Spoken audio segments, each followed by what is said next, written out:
ಶ್ರೀ ರಘುಮೂರ್ತಿ. ಸನ್ಮಾನ್ಯ ಸಭಾಧ್ಯಕ್ಷರೇ, ನಾನು ಕಂದಾಯ ಸಚಿವರಲ್ಲಿ ಚಿತ್ರದುರ್ಗ ಜಿಲ್ಲೆಯ 6 ತಾಲೂಕುಗಳಲ್ಲಿ ಬರ ಪರಿಹಾರದ ದುರುಪಯೋಗ ಆಗಿದೆ ಸುಮಾರು 48 ಕೋಟಿ ಅಂತ ಒಂದು, ಇನ್ನೊಂದು ಚಳ್ಳಕೆರೆ ತಾಲೂಕಲ್ಲಿ ಇನ್ಶೂರೆನ್ಸ್ ಕಂಪನಿಯವರಿಂದ ಮತ್ತು ಅಧಿಕಾರಿಗಳಿಂದ 83 ಲಕ್ಷ ದುರುಪಯೋಗ ಆಗಿದೆ ಅಂತ ಹೇಳಿ ಇದು 22-23ನೇ ಸಾಲಿಂದು ಇದುವರೆಗೂ ಕ್ರಮ ಆಗಿಲ್ಲ. ಅದರ ಬಗ್ಗೆ ನಾನು ಕಂದಾಯ ಸಚಿವರಲ್ಲಿ ಗಮನ ಸೆಳೀತೀನಿ.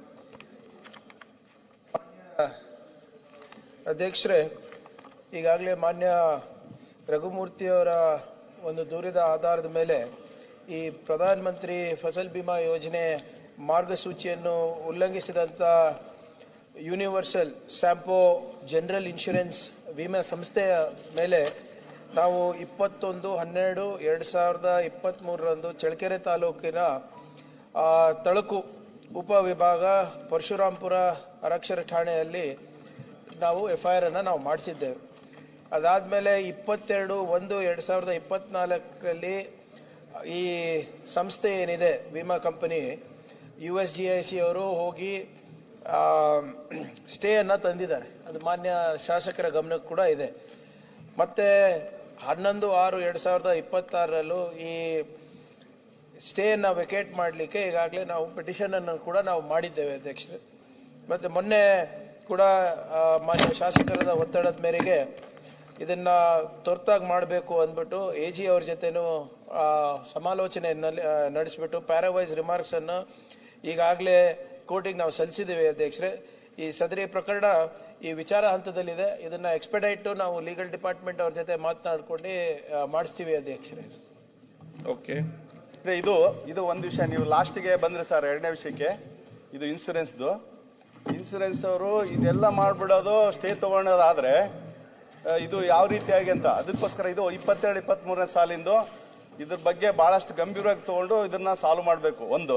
ಇನ್ನೊಂದು 48 ಕೋಟಿದು 6 ತಾಲೂಕ್ದು ಇದು 42,958 ರೈತರಿಗೆ, 201 ಜನ VAಗಳು, 6 ಜನ ತಹಸೀಲ್ದಾರರು ಎಲ್ಲ ಸೇರಿ ಸುಮಾರು 48 ಕೋಟಿ ಅವ್ಯವಹಾರ ಆಗಿರೋದು. ಇದನ್ನ ನಾನು ಲಾಸ್ಟ್ ಇಯರ್ ನಾನು ಗಮನ ಸೆಳೆದೆ, ಕಂದಾಯ ಸಚಿವರು ಉತ್ತರ ಕೊಟ್ಟಿದ್ರು. ಆದ್ರೆ ಇದೇನಾಗಿದೆ, 3 ವರ್ಷ ಆದ್ರೂ ಕೂಡ ಇದೇ ಬರೀ ಇನ್ನು ಹಂತದಲ್ಲಿ ಇದೆಲ್ಲ ಡೀಟೇಲ್ ಆಗಿ ನೋಡಿದಾಗ ಇನ್ನು ಬೇರೆ ಹಂತದಲ್ಲೇ ಎಲ್ಲ ಹೇಳ್ತಾ ಇದ್ದಾರೆ. ಯಾಕಂದ್ರೆ ಅದು ಪ್ರತಿ ವರ್ಷನೂ ನಮ್ಮ ಚಿತ್ರದುರ್ಗ ಜಿಲ್ಲೆ ಏನ್ ನಮ್ದು ಇವಾಗ ಯಾವತ್ತು ಬರಗಾಲದ ಜಿಲ್ಲೆ. ಯಾಕಂದ್ರೆ ಈಗಾಗಲೇ ಎಲ್ರಿಗೂ ಗೊತ್ತಿರುವಂತೆ ಇಡೀ ಭಾರತ ದೇಶದಲ್ಲೇ 16 ಜಿಲ್ಲೆಗಳಲ್ಲಿ ಬಹಳಷ್ಟು ಬಾರಿ ಬರಗಾಲಕ್ಕೆ ತುತ್ತಾಗಂಥದ್ದು ನಮ್ಮ ಚಿತ್ರದುರ್ಗ ಜಿಲ್ಲೆ.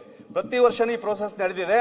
3 ವರ್ಷ 3.5 ವರ್ಷ 4 ವರ್ಷ ಆದ್ರೂ ಏನೂ ಆಗಿಲ್ಲ ಅಂದ್ರೆ ಅಲ್ಲಿ ಮುಂದೆ ಇದೇ ಕೆಲಸ ನಡೆದಿರ್ತದೆ. ಅದಕ್ಕೋಸ್ಕರ ಈಗ ಕಂದಾಯ ಸಚಿವರು ಇಲ್ಲ, ನಮ್ಮ ಗ್ರಾಮೀಣಾಭಿವೃದ್ಧಿ ಸಚಿವರು ಉತ್ತರ ಕೊಡ್ತಾರೆ.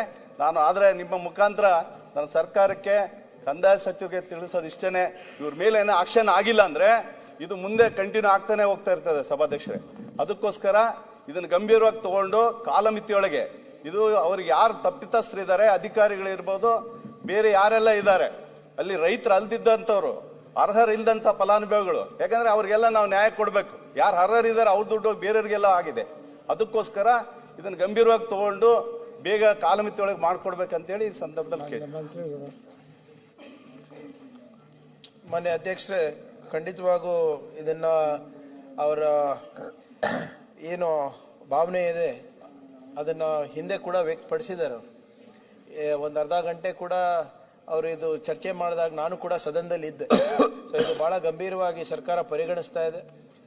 ನಾವು ಹೇಳ್ದಂಗೆ ಇಲಾಖೆ ವತಿಯಿಂದ AG ಅವರ ಜೊತೆ ಪರ್ಸನಲ್ ಅಲ್ಲಿ ಟಚ್ ಆಗಿ ಇದು ಸ್ಟೇಯನ್ನು ವೆಕೇಟ್ ಮಾಡಿಸೋ ನಿಟ್ಟಿನಲ್ಲಿ ನಾವು ಕ್ರಮ ವಹಿಸ್ತೇವೆ. ಒಂದನೇದು. ಎರಡನೇದು, ಯಾರೇ ಅಧಿಕಾರಿಗಳು ಇದರಲ್ಲಿ ಶಾಮೀಲಿದ್ರು ಕೂಡ, VAಗಳಿರ್ಬೋದು, ತಹಸೀಲ್ದಾರ್ ಇರ್ಬೋದು, ಯಾರಿದ್ರು ಕೂಡ, ಅಗ್ರಿಕಲ್ಚರ್ ಡಿಪಾರ್ಟ್ಮೆಂಟ್ ಇಂದ ಇರ್ಬೋದು, ಯಾರಿದ್ರು ಕೂಡ ಅವರಿಗೆ ನಿರ್ದಾಕ್ಷಿಣ್ಯವಾಗಿ ಕ್ರಮ ತಗೊಳ್ಳೋದು ನಾವು ಆದ್ಯ ಕರ್ತವ್ಯ ಆಗ್ತದೆ. ರೈತರ ಜೀವನ ಜೊತೆ ಯಾರು ಚೆಲ್ಲಾಟ ಆಡ್ತಾರೆ ಅಂತವರಿಗೆ ನಮ್ಮ ಸರ್ಕಾರ ಯಾವುದೇ ರೀತಿಯಾದಂಥ ಬೆಂಬಲ ಕೊಡೋದಿಲ್ಲ ಅಧ್ಯಕ್ಷರೇ. Will deal with it with utmost importance and strictly as well. Personal ಆಗಿ ನಾನು ಕೂಡ AG ಅವರಿಗೆ ವಿಚಾರವನ್ನ ವೈಯಕ್ತಿಕವಾಗಿ ನಾನು ಮಾತನಾಡ್ತೀನಿ ಮಾನ್ಯ ಶಾಸಕ.